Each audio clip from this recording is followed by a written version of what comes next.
Welcome back to the channel. Trying to decide wide or narrow. Which will it be?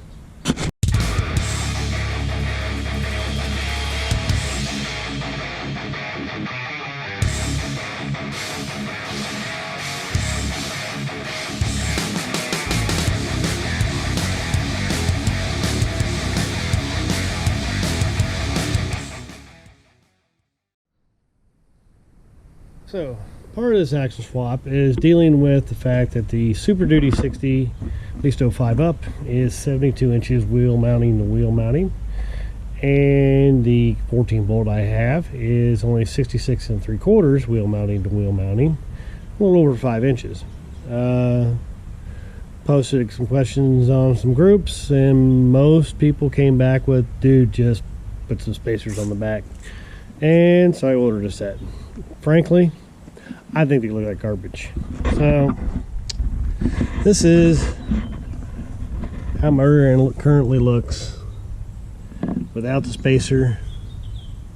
The rotor is just outside the rim and pretty much hides behind the bulge of the tire. Here we are with the 2-inch spacer on here. Rotor is completely exposed, and I've already got, hell, I even got a rock in it already from probably when I was moving around and dropped it on myself. I'll have to pry that out of there. And I don't know, I just think it looks like crap. Don't like it at all. So that takes me back to being, what should I do? Do I just deal with it? Don't like it, whatever. Or do we make a change and just go ahead and narrow the 60? Wasn't everybody's first choice. Some said narrow it, most said run spacers. Most that were saying run spacers was the fact of finding replacement parts, and I understand that. So I did some research, and what I found is, and as I measured my own, my long shaft is 39 inches from the center of the U-joint to the end of the shaft. So I wanted to find something that's ideally 4 inches, maybe 5 at most, shorter. Did a little research, came across the axle shaft for a, was it 77 to 93 Dodge? I think GM may have used it as well. It is a driver's side shaft, but it's a long shaft for that particular axle. Their passenger drop. It's 35 1/4 inches roughly, and that's close enough for me. It is 35 splined. It is 1.5 inches, and it uses the same U-joint as the stock 05. So there we go. I've ordered the shaft. I'll wait for it to come in here in a couple of days, and we are going to narrow about 3 1/4 inches out of the Dana 60. Another thing I've been working on here is over here. This is how I've got the front end originally done, with this bar coming down like this. And as you can see, I've been running on the tire against it, even the way it sits right now. So even after some washes, I'm still carrying a bunch of mud around. I went and cut it out and flipped it. So I'm going to make some caps, cap that pipe here, cap this one here, finish rewelding it, and just moves that stuff up and made some more clearance. Now back to the 60. Wind my way through my messy garage here. This is where I'm planning on taking the material out. 3 1/4 inches. That's where that bracket was, so it kind of saves me the fact of grinding all that junk out of it. I'm going to lop it off here, and I do have a piece of pipe, a tubing I should say, that will fit inside and act as a sleeve, and I will make a puck hit so I can do an alignment bar. I've already got a bar. I did the same setup when I built the 44. I'm just going to make up some new pucks. I got material on order to make the pucks with. That's where we're at right now. Stick around. Start slicing and dicing this axle. Now welcome back. Now, I've already lopped off one end here. See if we can get you placed somewhere where we can see what's going on. There we go. That'll work. I'll double check measurements. 3 1/4. Go ahead and lop this chunk out of here. Then I'll have to dress both ends of the cuts, clean them up, and they'll need to be chamfered. And then I'll need to put the some holes will need to be drilled, about 4 on each one. Put the sleeve in, put the pieces in, or at least put the sleeve in, get it squared up, tacked in place where I like it. Put the end on, get my angle set, get it tacked in place. And I'll finish, from that point, I'll finish tearing this thing apart. I currently don't have 220 out in my garage, so I can't run my welder at full power. So I'll probably end up taking this to my shop where I work and use the shop's 300 ampere. First of all, it's also almost 100 amps bigger than mine, but it's up and running. No big deal. Well, let's get this cut off. Oh. Hard part is getting started on this thing.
Here's the other end.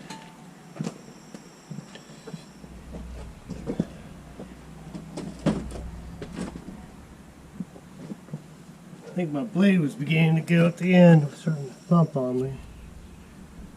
Not too bad. A bit of a hump right here. That's fine because it makes it long. So we'll get these cleaned up. And I'll stick the other end on this for fun of it. But I'm not dragging the welder out. I am out of gas. So be right back. Alright. Just cleaned up the end a little bit. Nothing special. Chunk we took out. A sleeve. Now I know it's not perfect fit, but it'll work for what we need it to do. Let's see where's the middle roughly in there. Put it in like that.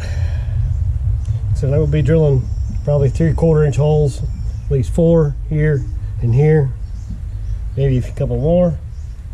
And this will also be, like I said, be chamfered out in the V like this.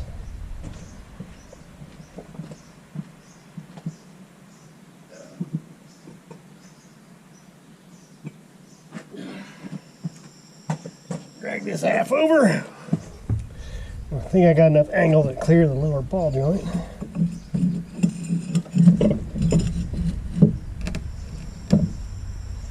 Oh, still clears the table. Cool. So, let's see here.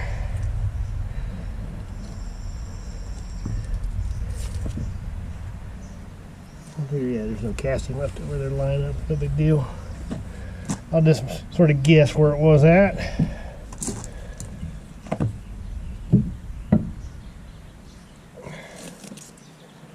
That's how we look currently on our gap. And mind you, once I put the pucks. This end will be held, bar will be held here at the carrier, and again another puck over here, and a 1-inch solid bar through the middle. That'll pull all this stuff straight. Anyway, I'm putting this, another reason I wanted to put it here is I'll probably, yeah, it's going to fall where the bucket will be. So we're good there. The track bar should be in this area too, so there'll be a lot of additional pieces put in here that go over top of this. So it'll be well supported, shouldn't become an issue at all. I've seen plenty of people do it. Seen them do it with a lot less. This is using angle iron seems to work just fine without even using alignment bar. So there's probably a lot of give out here. I mean, it's a floating axle shaft. I'd imagine as long as you're relatively close for this particular style axle, it would be just fine. That said, we'll make it as close as we possibly can. Now I've got this laid out where I want it. We'll bring in some other parts I got laying around, get some measurements, and start putting marks on here where things will be, just to give me an idea so I can start getting an idea about drawing up the truss. Anyways, that's it for tonight. We'll pick this up tomorrow. Welcome back. Got my axle shaft today. We have it all lined up end for end. See how much shorter it is. Measures out just at like 3.7 inches. Splines do fit. It looks like I may have to run throws the lathe at the shop, turn this area here to match for the seal. Not a big deal. Slide right in the lathe, have it cut in about 10 minutes. Now, the other night I did cut the axle. Only took about 3.25 inches out. So then I got a 1/2 inch to take off. I'll go ahead and do that now. I wanted to measure everything final, get a final good measurement before I did a final cut on this. Well, let's get this little sliver cut off of here. Let's see how she lines up. Hang on here.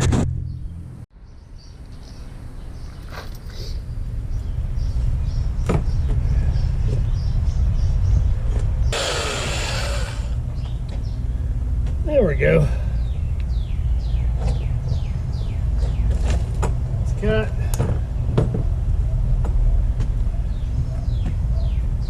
Yep, straighten her out there.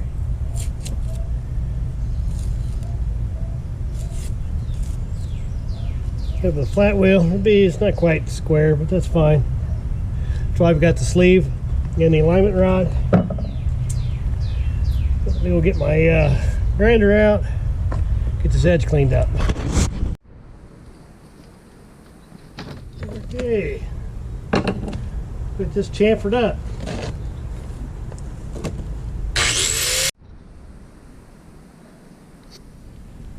Well, there.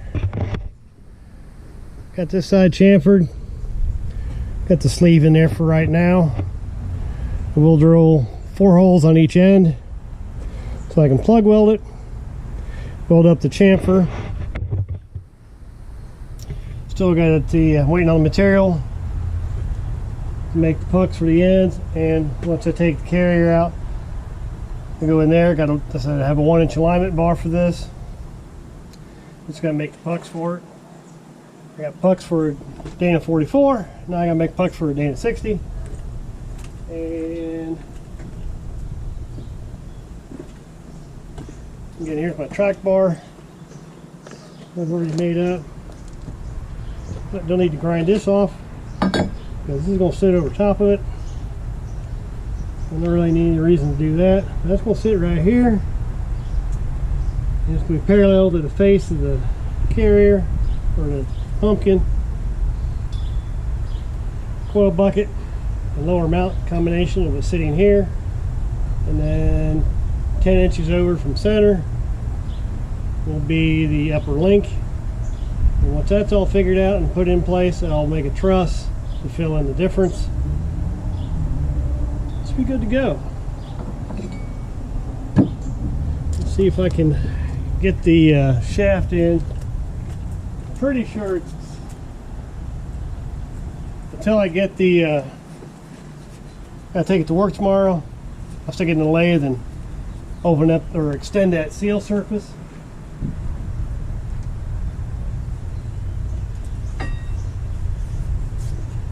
I'm sure that's what I'm hitting on, is right there on that lip. I know it fits the splines already because I got an extra side gear. Where I'm hanging up in here against the seals, what's holding me up.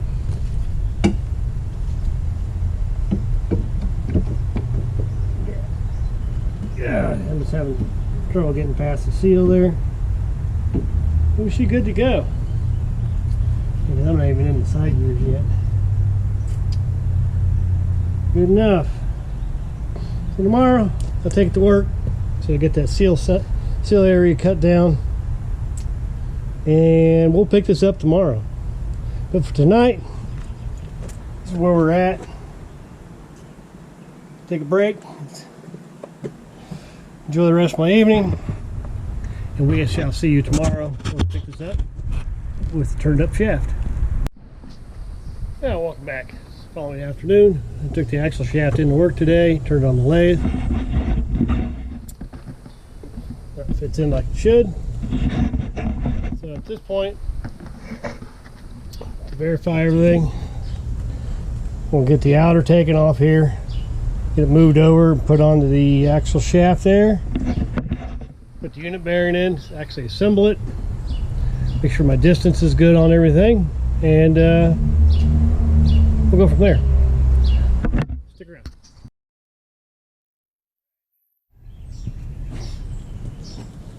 Clamped up.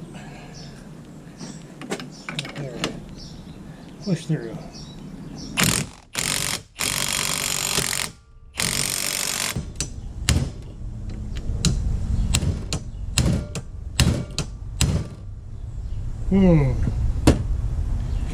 Okie dokie. Turn this off. Bring it back when we get this thing out of here. Well, that was fun. Essentially, I had to cut the cap in half, and break it apart because it was, as you can see, trash. This one was initially locked up, but it loosened up and I was able to knock it out. So we'll get this mess cleaned up. Stash this bad thing, put it away because that's still a good shaft. And I may later on, as an experiment, cut it down and respline it. So I guess I'll pull this shaft out, take my new U-joint, and get it installed. Well, that didn't take too long. Went in real good, clips are in. She's ready to throw in. So I'm gonna go over here, slide that son of a gun in there.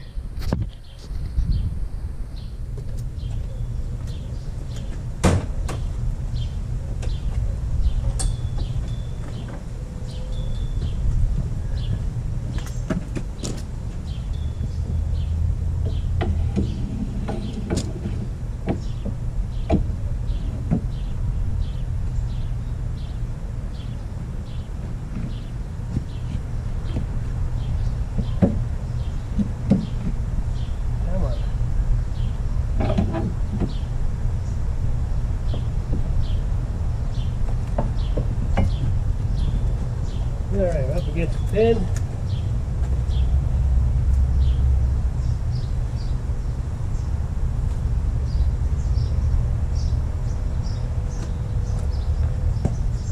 Unit bearing.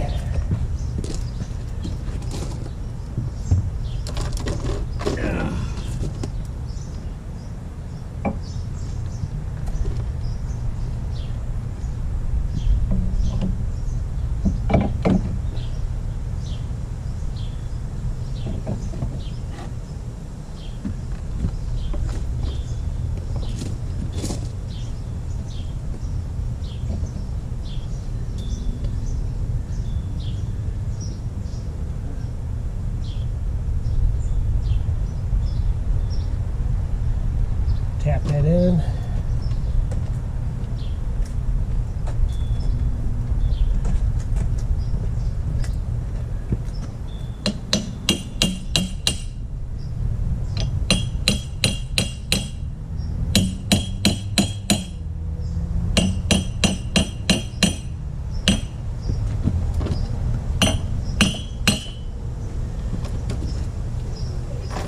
stepped in.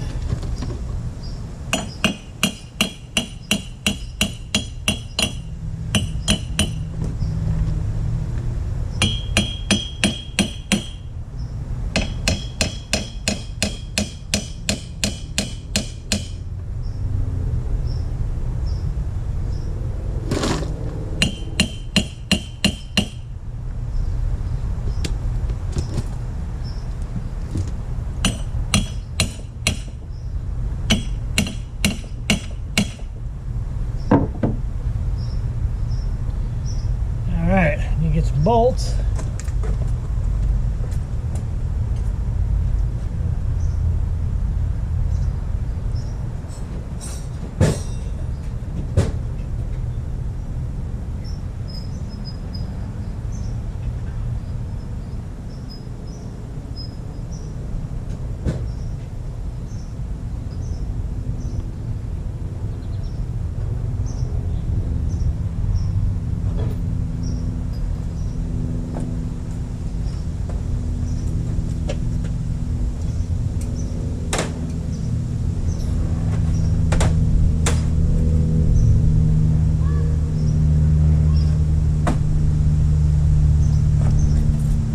We'll just toss 2 bolts in here. Two of the studs with some nuts on the other end.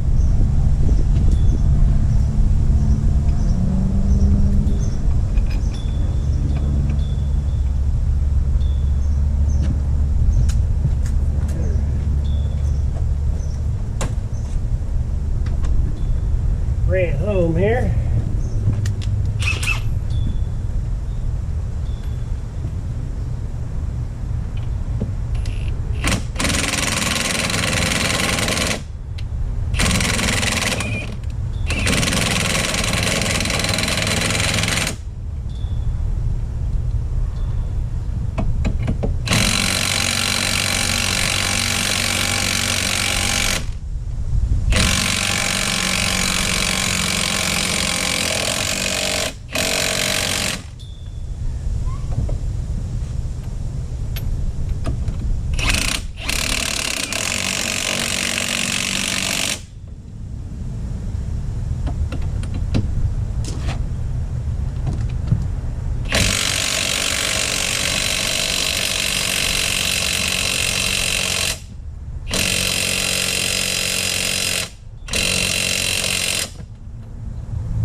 There we go.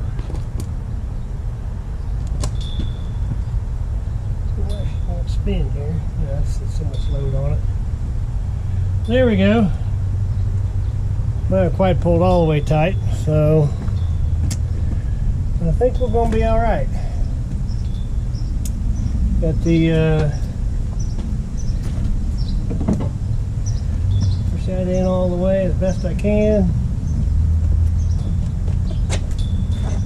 Up against the pin, pull pretty tight here. There's a little bit of a gap left. I'll pull tight when I put the other bolts in. I got my 1/8 inch gap, which I wanted, because I'm going to be able to do the first weld at the very littlest area here between this shim or spacer or whatever you want to call it, sleeve, and the 2 sides. So I get a good burn in on it. So we're good to go here. But it's 90 degrees out here today. This is what I wanted to get done tonight. So we shall see you next time. That was the garage. Stick around, get the pucks made up, the alignment bar put in there, and we'll get this thing welded up. See you next time.